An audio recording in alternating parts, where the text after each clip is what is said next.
Also, in my entire career, I have never experienced what I'm experiencing now. Many feel that the Indian YouTube community is being taken over, and the aim is not just to silence or suppress my voice. It seems that there are many victims of these ongoing campaigns.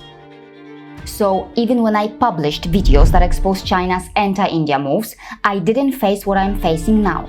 Yes, the same China that is known for hiring an army of social media trolls of up to 2 million.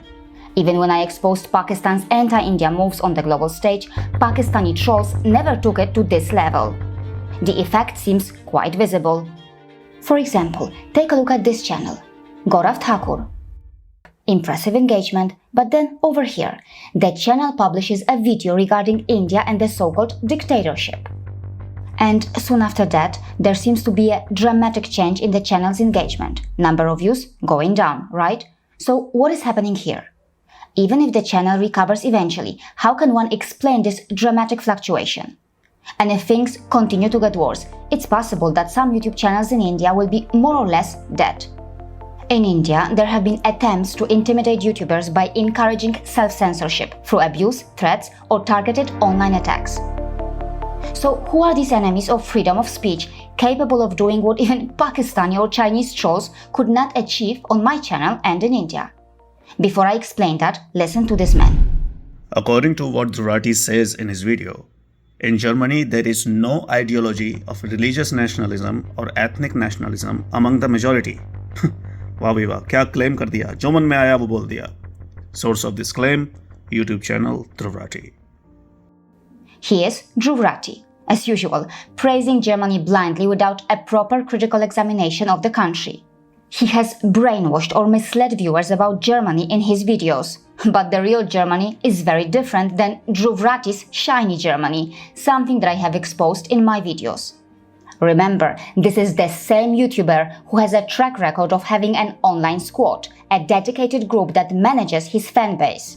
It has been observed that these Dhruv Rathee's fans who are managed can also be released on YouTubers or other social media users who criticize or expose Dhruv Rathee's fake or misleading content. I explained that in this video. If you are a social media troll who blindly supports Dhruv Rathee, or if you are one of those who has been brainwashed by Dhruv Rathee's fake or misleading content, then stay with me, because in this video I will explain how any Dhruv Rathee's blind follower can take up to 1 million rupees. But who are these Dhruv Rathee's blind supporters? Well, it seems to be a massive army of trolls. It seems that a lot of them can't even speak or write any Indian language or English properly. A lot of them do not even properly understand the well-researched content that I publish, but of course, very strangely, they believe or act as if they are intellectuals. And among them, there are those who seem to have a criminal mentality and appear quite radicalized.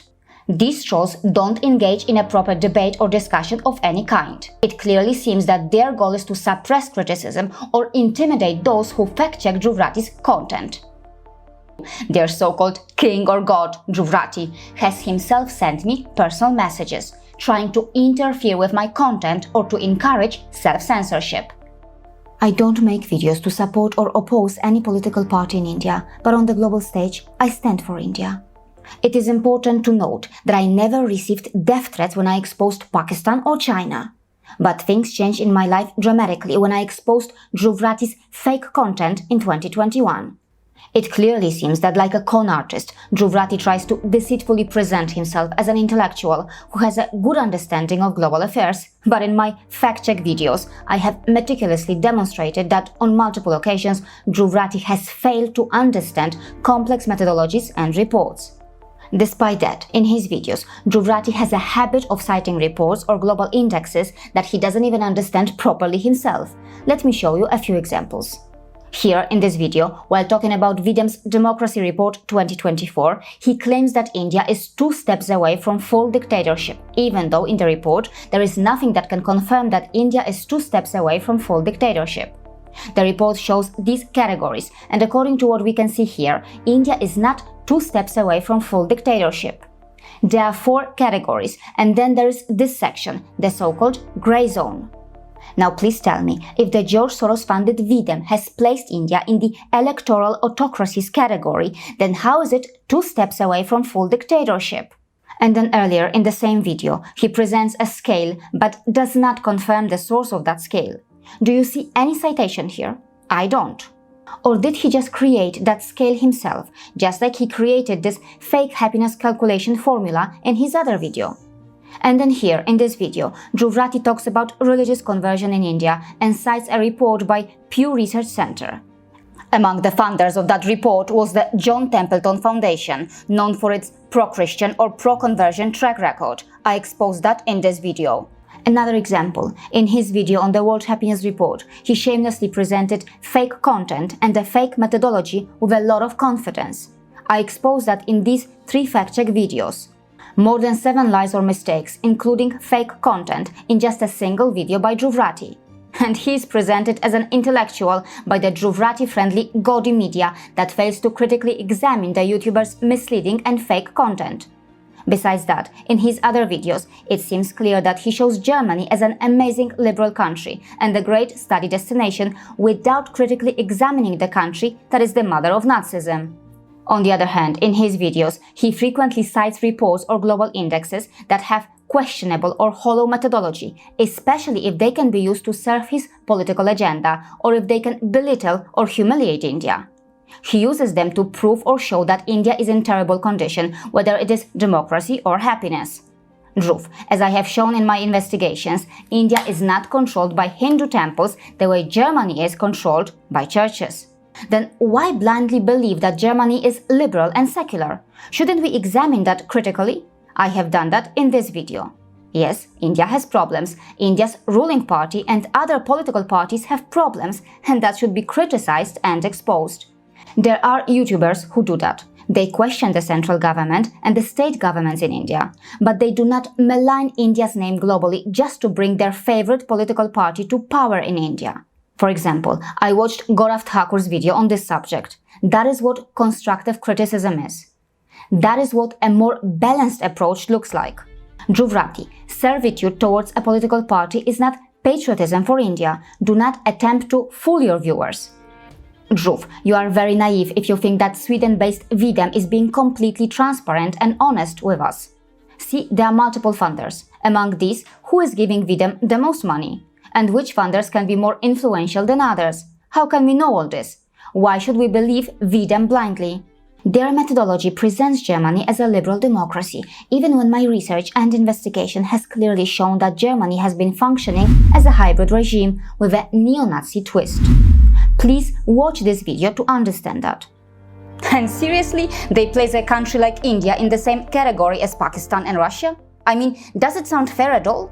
Even a country like Kuwait, where the ruler can dissolve parliament, ranks higher than India on this index. As mentioned here, in Kuwait, the body has been dissolved 3 times since June 2022 and 12 times since 2006. Even criticizing the emir can lead to something like this in Kuwait. But of course, Kuwait still ranks higher than India on this liberal democracy index, and politically motivated propagandists like Dhruv Rathee use this index to show or prove how bad India's condition is. Shouldn't we critically examine this? After all, how reliable is V-Dem, whose report Dhruv Rathee uses to show how bad India's condition is or to prove his point? Let's take a look at their methodology. You might be shocked after seeing all this. V-Dem has typically 25 or more experts per country. And yes, the so-called country experts for contemporary V-Dem are confidential. And guess what? Not all of them are nationals or residents of the country they provide information on.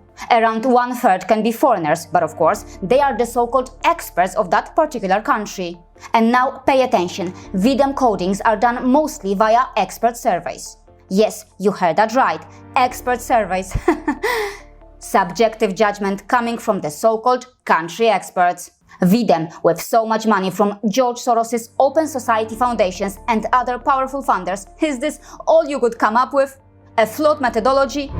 Do you want us to blindly believe the opinions of the so-called country experts recruited by V-Dem? Is this what objectivity means according to you? Dhruv, in your videos, there are several things that are correct. I agree. But when truth is mixed with half-truths, fake content, servitude for one's favorite political party, and fallacies, the final output is actually trash, but still it is deceptive enough to easily deceive viewers.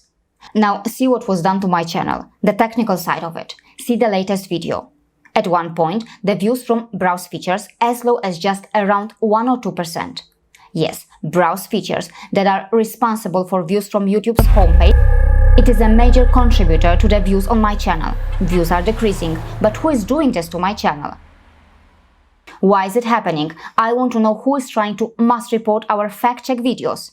There is another YouTuber who I have come across recently, Peepoye. I would like to know if his channel has also faced dramatic fluctuations in browse features or views after posting content that examined Dhruv Rathee's videos critically or shared a different perspective.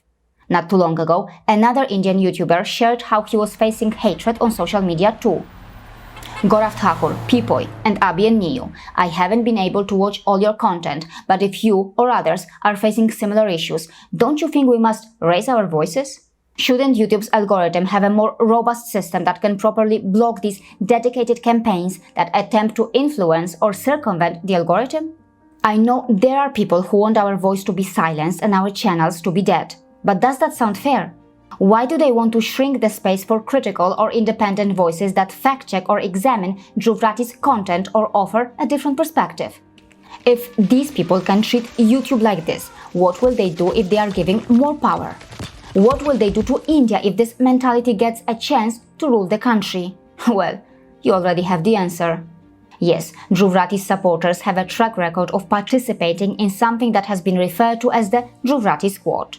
Even now, there is a page on Facebook that seems active, Dhruv Rathee Squad page. Who are the people that manage this page? Well, you can read that here. One of them is in Germany. The Indian democracy has multiple problems, and one of the big problems is that on social media, many accounts, including Dhruv Rathee's YouTube channel, spread fake content and run away without any accountability or facing legal proceedings. We have seen that in this video from Dhruv Rathee that I fact-checked. Alright, now I will show you how Dhruv Rathee's fans or the so-called Dhruv Rathee Squad can take 1 million Indian rupees. Here is the challenge. For the self-proclaimed intellectual fans of Dhruv Rathee, for Dhruv Rathee's blind followers, and even for Dhruv Rathee himself.